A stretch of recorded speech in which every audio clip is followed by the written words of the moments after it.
Olá de novo, pessoal. Aqui é a Thalia, eu sou VP hoje de Aracaju e NSCT é o Specialist de hoje. E agora a gente vai falar um pouquinho sobre o resto dos Exchange Standards que a gente já tinha falado no vídeo anterior, de Preparation e Experience. E aí vamos falar sobre agora os Standards de Experience. Os Standards de Experience, como vocês sabem, eles são de total entrega à responsabilidade final da host entity. Então, a host entity, ela tem entrega no final dos experience standards, e dentro do customer flow é toda aquela parte de realize até o finish. Então é a experiência em si, o intercâmbio em si. E sim, tem muito a ver com o trabalho. Aliás, quase todos os standards são relacionados ao trabalho dentro da startup, no caso de hoje, e é o intercâmbio em si, né? Então é toda a vivência que ele vai ter dentro do país de destino.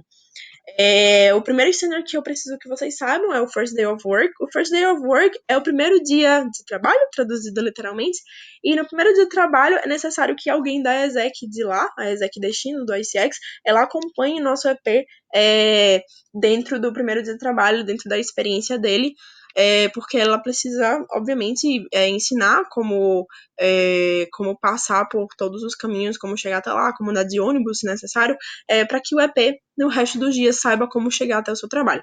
E aí aqui fica a pergunta da survey, né, se o representante da exec, ele auxiliou no primeiro dia de trabalho, e aí você responde sim ou não. A segunda pergunta, né, Aligning Spaces with Opportunity Providers, que é se você, no caso você é P, teve uma job description que você pôde alinhar todos os seus personal goals aí, lembrando do primeiro standard, né, de preparation, do início até o fim da sua experiência, o quanto você conseguiu alinhar tudo isso que foi setado na OPS dentro do seu trabalho. Resposta é sim ou não. Job description. Esse aqui é o que pega um pouquinho mais, porque é muito mais complicado, né? Como vocês podem ver, a resposta é mais complexa. E aí a job description, pra quem não sabe, quando você abre, lembra que vocês abrem o site do exec.org, tem uma descrição das atividades que você faz na vaga.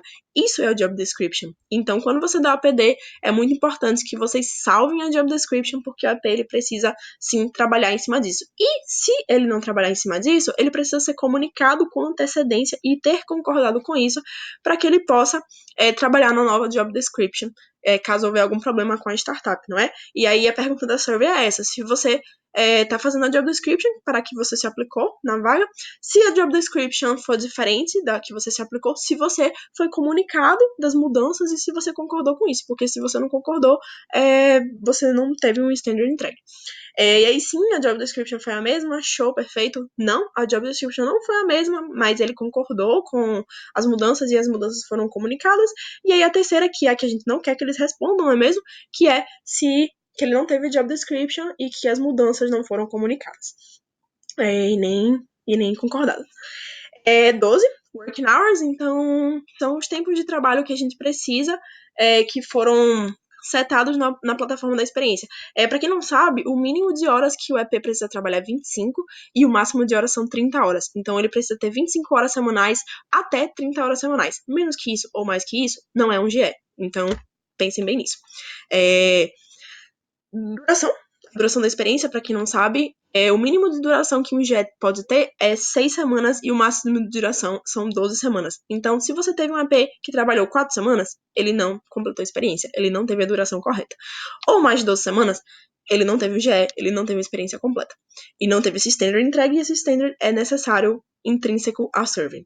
E aí tá aqui a pergunta da survey, se a duração da experiência foi a mesma que tá na plataforma, de 6 a 12 semanas, né? Pode ser 6, 8, 10, contando que seja de 6 a 12 semanas.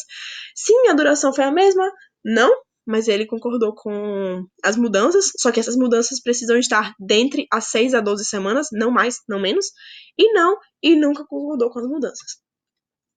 Opportunity Benefits, se a exec host ela entregou todos os benefícios que estão descritos na plataforma, ou seja, na vaga, e aí são todos aqueles benefícios como computador, acomodação e etc, que podem ter ou não. Então é preciso que vocês também pelo menos printem, né, para que vocês saibam o que é que na oportunidade o EP tem direito ou não e precisa receber. E aí sim, não, eles não tiveram benefícios especificados na oportunidade. E aí, Departure Support, que é se alguém da exec host, ela providenciou, forneceu um, algum documento escrito de logística de como sair do território, do país de destino, no caso. E aí, uma dica para quem tiver problemas com o ICX em relação a isso, você mesmo pode providenciar o Departure Support para que o seu AP saiba como deixar o país de maneira legal. E aí a resposta é sim ou não.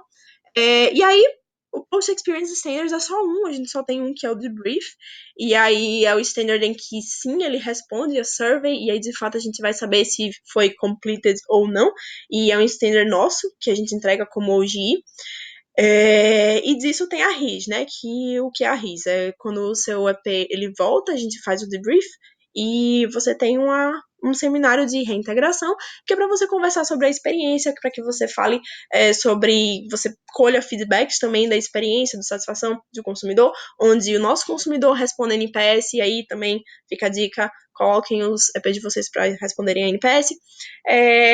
Enfim, explicando melhor, né, sobre o debrief que é quando a gente contacta o nosso consumidor e a gente faz esse seminário de reintegração com ele.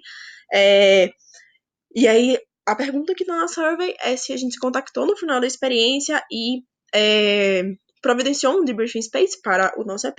E aí, sim, ele foi, não, ele não foi, e não. É, é isso. E aí, quem quiser me contactar, eu sou Lia, né? E tá aqui meu telefone, tá aqui meu e-mail. E muito obrigada pela atenção.